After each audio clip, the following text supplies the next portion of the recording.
environment and thus provides a covering or a lining for some part of the body. The cells are compactly packed with little intercellular matrix. There are two types of epithelial tissues, namely simple epithelium and compound epithelium. Simple epithelium is composed of a single layer of cells and functions as a lining for body cavities, ducts and tubes. The compound epithelium consists of two or more cell layers and has protective function as it does in our skin. On the basis of structural modification of the cells, simple epithelium is further divided into three types. These are 1. Squamous, 2. Cuboidal, 3. Columnar. In bracket figure 7.1. The squamous epithelium is made of a single thin layer of flattened cells with irregular boundaries. They are found in the walls of blood vessels and air sacs of lungs and are involved in functions like forming a diffusion boundary. The cuboidal epithelium is composed of a single layer of tube-like cells.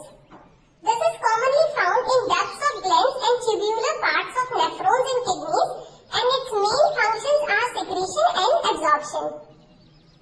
The epithelium of proximal convoluted tubule in bracket PCT of nephron in the kidney has microvilli. The columnar epithelium is composed of a single layer of tall and slender cells. The nuclei are located at the base. Free surface may have microvilli. They are found in the lining of stomach and intestine and help in secretion and absorption. If the columnar or cuboidal cells bear cilia on their free surface, they are called ciliated epithelium. In bracket figure 7.1b. Their function is to move particles or mucus in a specific direction over the epithelium. They are mainly present in the inner surface of hollow organs like bronchioles and fallopian tubes. Some of the columnar or cuboidal cells get specialized for secretion and are called glandular epithelium. In bracket figure 7.2. They are mainly of two types: unicellular, consisting of isolated glandular cells, in bracket goblet cells of the alimentary canal, and multicellular, consisting of cluster of cells, in bracket salivary gland. On the basis of the mode of pouring of the secretions, glands are divided into two categories, namely exocrine and endocrine glands. Exocrine glands secrete mucus, saliva, earwax, oil, milk, digestive enzymes, and other cell products. These products are released through ducts or tubes. In contrast, endocrine glands do not have ducts. Their products called hormones are secreted directly into the fluid bath in the gland. Compound epithelium is made of more than one layer, in bracket multi-layered, of cells and thus has a limited role in secretion and absorption. In bracket figure 7.3. Their main function is to provide protection against chemical and mechanical stresses. They cover the dry surface of the skin, the moist surface of buccal cavity, pharynx, inner lining of ducts of salivary glands and of pancreatic ducts. All cells in epithelium are held together with little intercellular material. In nearly all animal tissues, specialized junctions provide both structural and functional links between its individual cells. Three types of cell junctions are found in the epithelium and other tissues. These are called as tight, adhering, and gap junctions. Tight junctions help to stop substances from leaking across the tissue. Adhering junctions perform cementing to keep neighboring cells together. Gap junctions facilitate the cells to communicate with each other by connecting the cytoplasm of adjoining cells for rapid transfer of ions, small molecules, and sometimes big molecules. 7.1.2 Connective tissue. Connective tissues are most abundant and widely distributed in the body of complex animals. They are named connective tissues because of the special function of linking and supporting other tissues or organs of the body. They range from soft connective tissues to specialized types, which include cartilage, bone, adipose, and blood.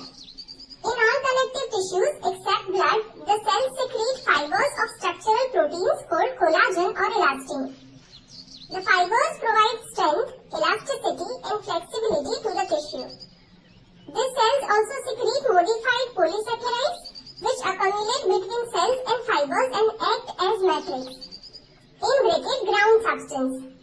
Connective tissues are classified into three groups. First, loose connective tissue. Second, dense connective tissue. And third, specialized connective tissue. Loose connective tissue has cells and fibers loosely arranged in a semi-fluid ground substance. For example, areolar tissue present beneath the skin. In bracket, figure 7.4. Often it serves as a support framework for epithelium. It contains fibroblasts, in bracket cells that produce and secrete fibers, macrophages and mast cells. Adipose tissue is another type of loose connective tissue located mainly beneath the skin. The cells of this tissue are specialized to store fats. The excess of nutrients which are not used immediately are converted into fats and are stored in this tissue. Fibers and fibroblasts are compactly packed in the dense connective tissues. Orientation of fibers show a regular or irregular pattern and are called dense regular and dense irregular tissues. In the dense regular connective tissues, the collagen fibers are present in rows between many parallel bundles of fibers. Tendons which attach skeletal muscles to bones and ligaments which attach one bone to another are examples of this tissue. Dense irregular connective tissue has fibroblasts and many fibers, in bracket mostly collagen, that are oriented differently. In bracket, figure 7.5. This tissue is present in the skin, cartilage, bones and blood are various types of specialized connective tissues. The intercellular material of cartilage is solid and pliable and resists compression. Cells of this tissue, in bracket chondrocytes, are enclosed in small cavities within the matrix secreted by them. In bracket, figure 7.6a. Most of the cartilages in vertebrate embryos are replaced by bones in adults. Cartilage is present in the tip of nose, outer ear joints, between adjacent bones of the vertebral column, limbs and hands in adults. Bones have a hard and non-pliable ground substance rich in calcium salts and collagen fibers which give bone its strength. In bracket, figure 7.6b. It is the main tissue that provides structural frame to the body. Bones support and protect softer tissues and organs. The bone cells, in bracket osteocytes, are present in the spaces called lacunae. Limb bones, such as the long bones of the legs, serve weight-bearing functions. They also interact with skeletal muscles attached to them to bring about movements. The bone marrow in some bones is the site of production of blood cells. Blood is a fluid connective tissue containing plasma, red blood cells, in bracket RBC, white blood cells, in bracket WBC, and platelets, in bracket figure 7.6c.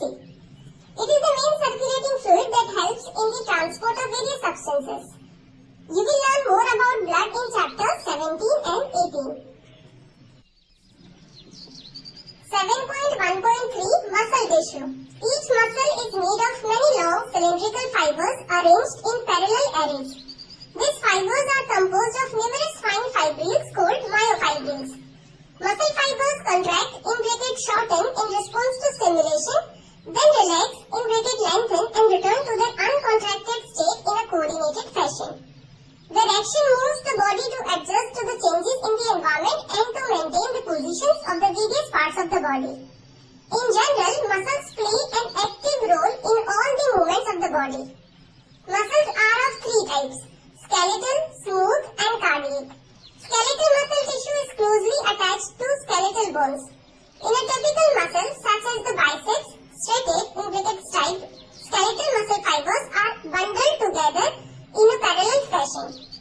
In bracket figure 7.7a. A sheet of tough connective tissue encloses several bundles of muscle fibers. In bracket, you will learn more about this in chapter 20. The smooth muscle fibers taper at both ends, in bracket fusiform, and do not show striation, in bracket figure 7.7b. Cell junctions hold them together and they are bundled together in a connective tissue sheet. The wall of internal organs such as the blood vessels, stomach and intestine contains this type of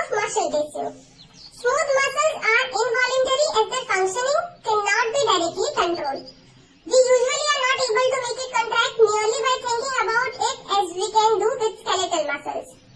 Cardiac muscle tissue is a contractile tissue present only in the heart. Cell junctions fuse the plasma membranes of cardiac muscle cells and make them stick together. In bracket figure 7.7c. Communication junctions in bracket intercalated disc at some fusion points allow the cells to contract as a unit. That is, when one cell receives a signal to contract, its neighbors are also stimulated to contract. 7.1.4 Neural tissue. Neural tissue exerts the greatest control over the body's responsiveness to changing conditions. Neurons, the unit of neural system, are excitable cells. In bracket figure 7.8. The neuroglial cell, which constitute the rest of the neural system, protect and support neurons. Neuroglia make up more than one-half the volume of neural tissue in our body. When a neuron is suitably stimulated, an electrical disturbance is generated which swiftly travels along its plasma membrane. Arrival of the disturbance at the neuron's ending or output zone triggers events that may cause stimulation or inhibition of adjacent neurons and other cells. In bracket, you will study the details in chapter 21. 7.2 Organ and organ system. The basic tissues mentioned above organize to form organs, which in turn associate to form organ system in the multicellular organisms. Such an organization is essential for more efficient and better coordinated activities of millions of cells constituting an organism. Each organ in our body is made of one or more types of tissues. For example, our heart consists of all the 4 types of tissues, that is epithelial, connective, muscular and neural. We also notice after some careful study that the complexity in organs and organ systems displays certain discernible train. This discernible train is called evolutionary train. In bracket, you will study the details in class 12.